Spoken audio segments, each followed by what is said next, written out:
What's up everybody, it's Luke James, not the singer, and this is my review for Lil Bibby's new mixtape, Free Crack 2.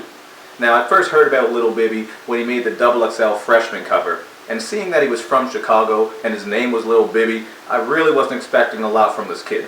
But I checked his Free Crack mixtape, and it was actually kind of dope. So once I saw Free Crack 2 was coming out, you can do the rest of the math. Here we are, and this is the review for Free Crack 2. So it starts off with a Birdman intro.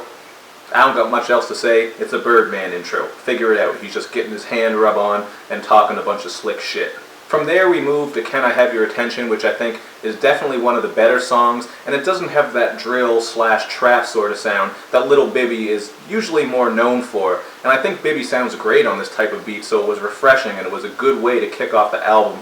But unfortunately, Lil Bibby's lyrics aren't really that great. The content isn't all that exciting throughout, so on that side of things there's not too much you can say. But all in all, it's still a good song and you'd enjoy listening to it. After that we have For the Low featuring Khalifa and Juicy J. I really like the beat on this one. It is a drill / trap sort of beat. I keep saying drill / trap because I know drill is like the Chicago scene and has to do more with guns, and trap is more the southern scene, and trapping is in slang and drugs and whatever. But they both have the same sort of sound, just really big beats, loud instruments, a lot of bass, and that's what this beat is like. It kind of has the big bass going on and angry bells on it. Wiz Khalifa's verse starts off alright because he's doing a sort of stuttery type of flow on it, but then it goes to just a typical Wiz Khalifa feature verse. And Juicy J is on it. What can you say about Juicy J? I got love for the Juice Man, but it's just another mailed-in Juicy J verse, and Lil Bibby's rapping on it again. It isn't really anything that exciting. The song is called For the Low, and it's just about how they have the drugs you need, grass, crack, etc., and you can get it for the low. Then we have Game Over featuring Lil Herb. He leaked this track a little while ago, and I thought this was pretty cool. The beat, again, it's a drill beat, has some pizzicato strings, some loud bass, and the angry horns going throughout. But what stood out about this track is the back and forth rapping between Lil Bibby and Lil Herb, and they really sound good together and complement each other's styles. So this song was alright, even though the beat is kind of just mundane and the typical run-of-the-mill drill, trap type of shit. Then we have I Love to Hustle, which is one of the 3 interludes on here, and it comes from Paid in Full. I feel like the interludes are kind of out of place. You don't need this many interludes on the album. They don't really add much to it, and it kind of makes the whole thing feel congested, especially when you have an intro on there as well, and a lot of filler tracks.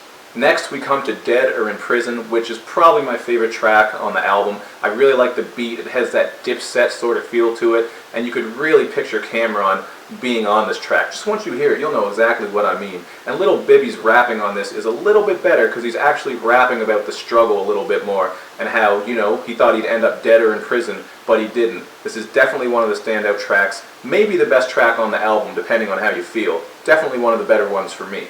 Next we have the song Montana featuring Juicy J, and this song was annoying right away because Juicy J is listing off his favorite Montanas, including Joe, Tony, and Hannah.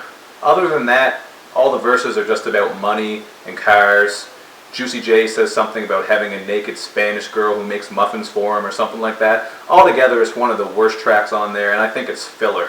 Next we have the song Can I Get, which has a bit more of a commercial sound to it, and Bibby's doing a little bit of the singing, catchy hook thing on there, but it doesn't sound as bad as I'm making it sound. It's actually kind of a cool song, and I like that the content is about something, because Bibby's rapping about how people keep coming up to him saying, can I get this, can I get that, because ever since he's made it and has become successful, everyone thinks that he can help them out in some way. So I like that on that song he's actually rapping about something and not just money, cars, guns, the typical drill scene type of shit.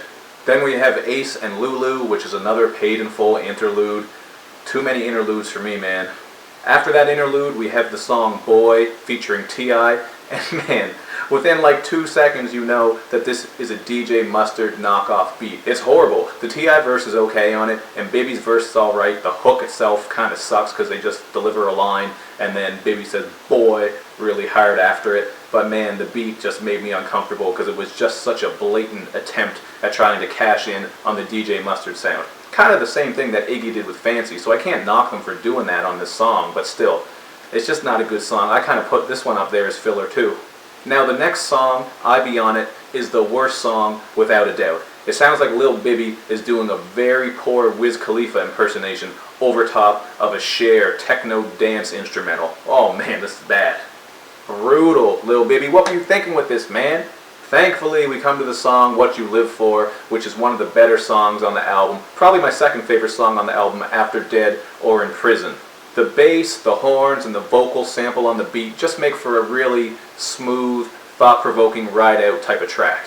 And Bibby sounds perfect on it, and he's just rapping about the struggle and some of the things he's been through. So again, this is one of the more complete tracks on this album.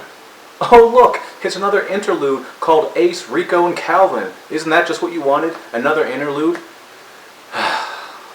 After the interlude, we come to the song We Are Strong, featuring Kevin Gates. This has been out for a while, you probably heard it already. It has the Pat Benatar sample from Love is a Battlefield, and it's a pretty cool song. It has a bit of an evil, almost depressing beat on it, but Kevin Gates and Lil Bibby sound really good on it, and I like the way that their styles complement each other. Then we have the song Tomorrow, which has a high-pitched vocal sample that kind of reminds me of Kanye West's Glory Days. It's a really short song, and it's one of the better songs on the album. Again, I like Lil Bibby on these type of beats better than on the typical drill shit. But I could have done without the talking in the middle of the song because it kind of kills the vibe. But it's still good. Then we have the Water remix featuring Jadakiss and Anthony Hamilton. I love this song on the first free crack. And this one is just even better. Anthony Hamilton adds a lot of soul to the beat, which already has soul because it has vocal samples and those strings in it that are just drawn out. And Jadakiss and Lil Bibby do their thing on the verses. This is one of the best songs on the album. Then the song Hispanic comes on, and it is one of the worst songs on the album. The singing that goes on for the first little while of the song sounds like a broke-ass Future with the auto-tune turned down just a little bit. Doesn't sound good, does it? Wait till you hear it, because it's not good. As for the verses, they're alright. I liked the third verse. I think it was by Rock City. I'm not sure. I'm not familiar with Rock City and Zeus. Those are both the people featured on here. But I think Zeus is the one that was doing the singing, and Rock City is the one with the verse, which is pretty dope. I actually liked it. But this is definitely not one of Sonny Digital's best beats. Still alright, but he's done way better. Lastly, we have We Made It.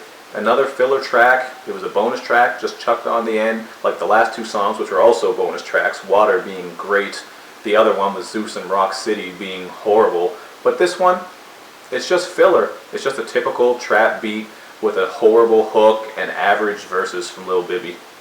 Could have left that one off and you wouldn't even care. So in conclusion, I give Lil Bibby's Free Crack 2 a 3 out of 5. I don't think it's better than the first one. I don't know if that's just because the first one caught me off guard and I had higher expectations for Free Crack 2, but this one really let me down, especially since it was pushed back about a month from the original release date. So I don't feel like I'm really excited or anticipating more from Lil Bibby. I'm not saying that I hate this project or that I think he's trash, because it's not that. He does show promise, but there's just not a lot of deep content on here. There's not really anything that's overly original, and there's too much filler, man. With all those interludes and some of those songs that just seem like they were rushed and thrown together, it really took away from the project. But the songs on there that are good are really, really good. And I would like to hear Lil Bibby on more of those sample type of beats rather than drill and trap beats. And I'd also like to hear him tell some more of his story, because something tells me that there's a lot of stuff he could get into and he could go a lot deeper. But you know what? I can't hate on him. He's very successful now. He's doing his thing. So it'll be interesting to see what direction he goes in. I just hope he kind of steps it up a little bit. So that's my review. You can follow me on Twitter, subscribe to my channel, like my videos, comment, and if you want me to review an album, or if you're an independent artist and you want me to review your album, hit me up at luke@redmattersite.com and I'll see what I can do. See you next time. Young Jeezy, Seen It All is coming up soon, as well as Ritz's new album and all kinds of other stuff.